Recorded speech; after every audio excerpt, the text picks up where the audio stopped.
Salve nerds, galera, no vídeo de hoje, One Piece, teorias, dúvidas e curiosidades, e vamos falar então de alguns detalhes aí sobre o One Piece capítulo 1066, cara, um capítulo insano que contou muito sobre a história de One Piece, né? A gente tava querendo saber aí sobre o passado e o Oda tá enfiando até o talo aí o passado na gente, né, cara? Meu Deus do céu, não para de vir conteúdo e informação sobre século perdido, né, coisas antigas aí e até conexões aí sobre um passado mais recente, vamos dizer assim, da obra, né?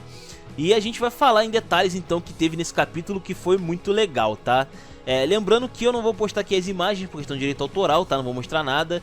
Abre aí uma página paralela, vem acompanhando comigo e vamos então acompanhando aí em detalhes, né? A gente começa aqui falando da capa, que ainda é relacionada à Guerra 66, então apesar do que aconteceu lá com o Barba Negra, né, o Aokiji aparecendo lá, pegando a Pudding e tal, não foi o desfecho final, ainda tá continuando aí o diário de bordo da Germa.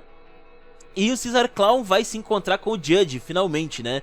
Como é que vai ser esse encontro, eu tô muito curioso, né? Porque eles faziam parte de um mesmo grupo, né, de cientistas ali, que não terminou muito bem, né? Tiveram que se separar e tal. Não sei como é que o Judge vai receber aí o Caesar Clown, né? Atualmente, né? Vai ser um encontro no mínimo peculiar. Depois a gente vai aqui para o Shaka, né? O Vegapunk ali, o lado bom do Vegapunk, por assim dizer, né? Que ele tá falando ali com a Nico Rubin e companhia sobre essa questão aí de século perdido e tal. Ele tem algumas informações interessantes, né, sobre o século perdido. E ele comenta que logo no início, né, na primeira página aqui praticamente, né, falando que teve um arqueólogo que dedicou a sua vida para esclarecer a existência desse reino perdido que ficou lá no passado, né, que guerreou contra outros 20 reinos supostamente. E esse arqueólogo, né, nada mais é do que o Clover, né, o professor Clover aí, lá de Ohara, né, que foi destruído aí na Buster Call e de lá só sobreviveu basicamente a Nico Rubin, né, basicamente. E a gente vê aqui então, né, que ele tem contato, ou pelo menos ele teve contato em algum momento com o professor Clover, né, é um cara bastante influente, né. Também é interessante citar que Ohara foi destruída mais ou menos na mesma época em que o Gold Roger foi executado, né, basicamente. Isso é bastante interessante, né, porque naquela época o governo mundial tava fazendo a limpa, né, basicamente lá no mundo. E, cara, foi brutal o que os caras fizeram, cara, na moral. Execução do Gold Roger, Buster Call em Ohara, teve infanticídio, mataram várias crianças lá por causa do suposto legado lá do Gold Roger, né, do filho do Gold Roger e tal, né, mataram várias crianças aí no processo, foi um negócio bem brutal. Então assim, cara, o governo mundial tava bolado, né, naquela época ali. Mas, enfim, é interessante também de comentar, né, deixar bem claro aqui que quem conhece qualquer informaçãozinha sobre essa história, né, do século perdido, acaba sendo executado, que é uma coisa que a gente viu, inclusive, no episódio de One Piece recentemente, né? Porque o Who's ele fala nesse episódio de One Piece que tivemos agora aí no fim de semana sobre esse negócio, né? De que um guarda tinha comentado pra ele sobre o tal do Nika, que tem alguma coisa a ver com o século perdido, e ele foi executado, né? O cara foi executado e aí o Who's decidiu escapulir da prisão, porque já que ele tinha agora essa informação, ele seria o próximo da fila, né? Então é interessante que tem um paralelo aqui, né? O Vegapunk deixa isso bem esclarecido aqui. É algo que inclusive o Sop não recebe lá muito bem, né? Fica desesperado ali. Pô, cara, por que eu tenho que receber essa informação, né? Que sacanagem, né? Interessante. Mas também é interessante também de ver que o Vegapunk ele não tem certeza absoluta dessas informações. Na verdade, ele tá ali basicamente criando uma hipótese, né? Como ele fala ali, porque, como a gente acompanha durante o capítulo, né? Ele também ficou no escuro, assim como várias pessoas, né? Então ele teve que estudar muito por fora, porque o governo mundial marcava ele. E se ele tivesse a informação sobre o século perdido e divulgasse de alguma forma, ou expressasse conhecer, ele seria um alvo também. O governo mundial ia descartar ele na primeira oportunidade. Então, mesmo ele sendo muito importante, né, pra questão bélica e tal, ele ainda assim, o governo mundial não teria nenhum problema, né, de mandar matar ele. E provavelmente é por isso que a CP0 tá indo lá lidar com o Vegapunk, né? Provavelmente é por causa disso aí. Enfim. E aí ele comenta aqui, né, sobre o incidente lá de Ohara e tal. E é muito legal de ver que ele realmente tinha um contato com o Clover. Mais do que isso, né? O professor Clover não era só um professor, né? Ele já tinha sido um pirata no passado. E um baita de um pirata, né, cara? Bem legal. E achei interessante que o bando dele, especificamente, eles estavam obcecados em descobrir coisas sobre o passado, realmente. O que levou ele, inclusive, a ser preso, né, pela marinha. Mas aparentemente ele sempre conseguia dar um jeito ali de continuar na ativa, né, como pirata, descobrindo aí o passado, rondando o mundo afora. Bem interessante, isso foi antes do Gold Roger, tá? Vale citar. Isso é muito importante de se comentar, porque talvez o Professor Clover seja responsável por fazer uma galera ir pro mar, tá? Porque a gente sabe que o Shibek, aparentemente ele tava atrás dessas informações aí sobre o século perdido. E o Clover, teoricamente é mais antigo do que o Shibek. Se for esse o caso, né, então pode ser que o Clover tenha inspirado, né, o Rox de Shibek aí a fazer essa busca destrutiva dele, né, o que culminou naquela papagaiada toda que rolou lá em God Valley e etc. Bem louco. Pode ser também. Fora que ele também tinha contato com outros caras, como a gente também vê nesse capítulo, como o Dragon, né, cara? Ele apenas, né? O Dragon que ainda nem tinha o exército revolucionário, né? Cara, que loucura. Mano, o Clover tinha uma influência bem grande nos mares. E ele fez muito sucesso sendo pirata, inclusive, né? As pessoas seguiam ele. E depois que ele abdicou da pirataria pra se concentrar só nos estudos, muita gente foi até Ohara só porque ele era o líder das pesquisas lá, né? Ele tinha ali um renome, sacou? Uma referência, ele era uma referência. Isso é muita informação importante na real, cara. Significa que o Clover não era qualquer cara, sabe? Ele era realmente brabo pra história de One Piece. Ele era um cara relativamente brabo. Talvez não em questão de poder, mas o conhecimento que ele tinha é com certeza aí uma das coisas mais importantes da obra, tá? E aí depois o Vegapunk fala, né, que ele foi lá pra Ohara depois da Buster Call e tal, né? Ele foi levar ali umas flores pra homenagear os mortos e tal. E ele acabou encontrando acidentalmente um lago, né, que tinha ali os livros. Porque o pessoal lá de Ohara foi, enquanto tava rolando a Buster Call, eles estavam jogando os livros na água, com o objetivo de que talvez alguns livros ali pudessem ser resgatados depois por alguém, né? E assim, apesar de realmente era melhor do que ficar lá na árvore queimando, né? Mas também teve vários livros que acabaram sendo destruídos pela água também, né? Mas a água tem um efeito bem mais brando do que as chamas, vamos dizer assim, né? Então foi arriscado, mas eles conseguiram ali preservar uma boa quantidade. Pelo que deu a entender aqui na história, né, do Vegapunk, bastantes livros ali sobraram, né? Não foi uma grande perda assim, né? Interessante. E mais do que isso, né, cara? A gente descobre que o Vegapunk leu todos os livros que ele pôde ter acesso, né?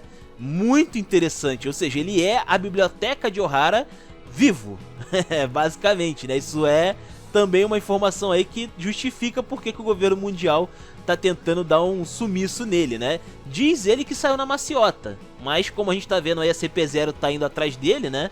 Provavelmente o governo mundial suspeita aí que ele tenha dado umas escapulidas para fazer pesquisas sobre o século perdido, né? E talvez tenha desencadeado aí a visitinha do Rob Russi e companhia, né? Também algo legal a se comentar, né, nesse capítulo, é sobre o Saul, né? O Di Saul, que foi ali um gigantão que ajudou ali a Nico Rubin, né? E a gente vê que o cara tá vivo, cara. Que legal! Assim, por um lado eu fico meio triste porque ele morrer em Ohara faz a história ser mais emocionante, né? Mas ele tá vivo também é legal, porque de certa forma dá uma aquecida no coração saber que esse personagem sabe, que salvou a Nico Rubin, que ajudou ela a chegar onde ela chegou. Tudo que a gente vê ela fazendo aqui é por causa do Saul, basicamente, né? E o cara tá vivo, né? A Nico Rubin pode ter uma chance de visitar ele, né, aparentemente. E também foi mencionado aqui sobre Elbaf, né, que inclusive foi os gigantes que tiveram ali as ferramentas para poder resgatar os livros, né, sob a orientação do Dragon. E os gigantes levaram o conhecimento de Ohara para Elbaf, né. isso também é interessante porque é uma ilha de seres muito poderosos, né? E que talvez a marinha não tenha condições de lidar com essa galera, né? Mas fica aí o questionamento, né? Pô, se a marinha não pode lidar com os gigantes e aparentemente pelo menos o governo mundial tem condições de varrer do mapa a ilha inteira, né? Com aquele ataque maluco lá do céu. Poxa, por que eles não fizeram isso até agora, né? Acho que isso é algo bastante questionável aí, né? Uma coisa realmente que dá pra pensar. Enfim. E o Saul, aparentemente, ele tá lá em Elbaf, né? Interessante, a gente vai ter... Tá praticamente confirmado. Realmente Elbaf vai ter que aparecer, né? E os Chapéus de Palha de algum jeito vão lá. Talvez até depois aí, né? Da história do Vegapunk. Porque se ele tá falando aqui que a informação tá em Elbaf e tal... Talvez ele dê aí um endereço, né, de onde eles têm que ir, né, a localização ali de Elbaf, pra galera poder seguir pra lá, né. Seria bastante interessante, inclusive. Deixa eu ver o que mais faltou aqui. Né, tem o Dragon também, né, porque nessa história a gente vê o Dragon falando com o Vegapunk jovem, entre aspas, né, no jovem é um cacete, ele não é jovem. Ele tava já com 43 anos. Mas é interessante de ver que o Dragon começou os revolucionários a partir do evento de Ohara. Ele decidiu que ali ele tinha que dar um basta nas ações do governo mundial, né? Bastante interessante isso.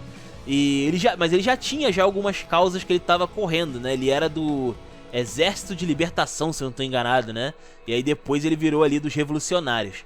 Já o Vegapunk, ele é muito esquisito, né, fisicamente ali. Ele tem um corpo meio frágil, mas ao mesmo tempo ele tem uma cabeça bizarra ali, né, que deve indicar mais ou menos o que aconteceu pra ele ter vários dele, né, várias versões ali de Vegapunk. Que a gente vê um Vegapunk mais velho ali, né, com o corpo original dele. E ele tá sem esse cabeção aí, né, sem a parte ali do cérebro, né. Provavelmente ele dividiu seu cérebro em várias partes e distribuiu, né, naquelas criaturas que ele acabou fazendo lá, né, nas outras versões dele mesmo. Bem diferente, no mínimo, né, fora esse linguão aí, que é referência ao Einstein, né. E se eu não me engano, aquela versão lá que tem uma maçã na cabeça é referência ao Newton, provavelmente, tá. Enfim, é muito legal. E olha a galera, né, que se conhecia na época. Clover, Vegapunk, Dragon. É só gente bolada, tá ligado? É só gente assim com muita informação escondida, sabe? É bem bizarrão. É bem inusitado de ver como é que essa galera se relacionava já naquela época, né? Os contatos aí, né, que a galera tinha já no passado ali é bastante interessante. E é interessante também de citar que o Vegapunk não acabou, ele ainda diz que tem mais coisa pra mostrar, tá? Só que isso aí vai ficar pra depois. Depois a gente tem aqui o Ruffy, né, e companhia investigando aquele, sei lá, robozão, né, uma armadura gigante lá que tem na ilha de Egghead. E a gente vê que de repente brota ali, né, da armadura o corpo original do Vegapunk, né, e ele comenta aqui sobre o projeto ali, né, que parece que deu errado, que é alguma coisa sobre uma espécie de teletransporte, né, que ele tava tentando fazer. Só que deu errado e ele ficou meio que bugado no cenário. Quem joga videogame sabe do que eu tô falando, né? Seria mais ou menos o que aconteceu aqui com ele. Ainda bem que ele não ficou partido, né, como tava ali, né, porque senão aí já tinha ido de base, né. Interessante. E também interessante citar que ele tá com o corpo original ainda, né? Ainda existe esse Vegapunk com o corpo ali original dele, né? Legal, legal. Não sei o que vai acontecer aí em relação às partes dele, né? Se o pessoal aí da CP0 vai conseguir abater alguns deles, ou talvez a maior parte deles, né? Talvez o Vegapunk perca aí o seu cérebro nesse processo todo. Como é que ele vai ser afetado fisicamente eu quero também saber. Porque a gente já viu que as partes dele compartilham as sensações e o jeito como funciona o mecanismo de suporte à vida, né? A digestão e coisa do tipo. Então, se eles compartilham esse tipo de coisa, eu imagino que a dor e essas coisas eles devem compartilhar também de alguma maneira, tá? Mas enfim, é algo a ficar de olho, sabe? Cara, o Oda realmente brincou nesse episódio, cara. Nossa, nesse capítulo, cara, foi insano demais. Mas é isso, comentem aí, os comentários são de vocês, se inscrevam, compartilhem, Taverna do Bacon, link na descrição, eu vou ficando por aqui, valeu nerds, fui!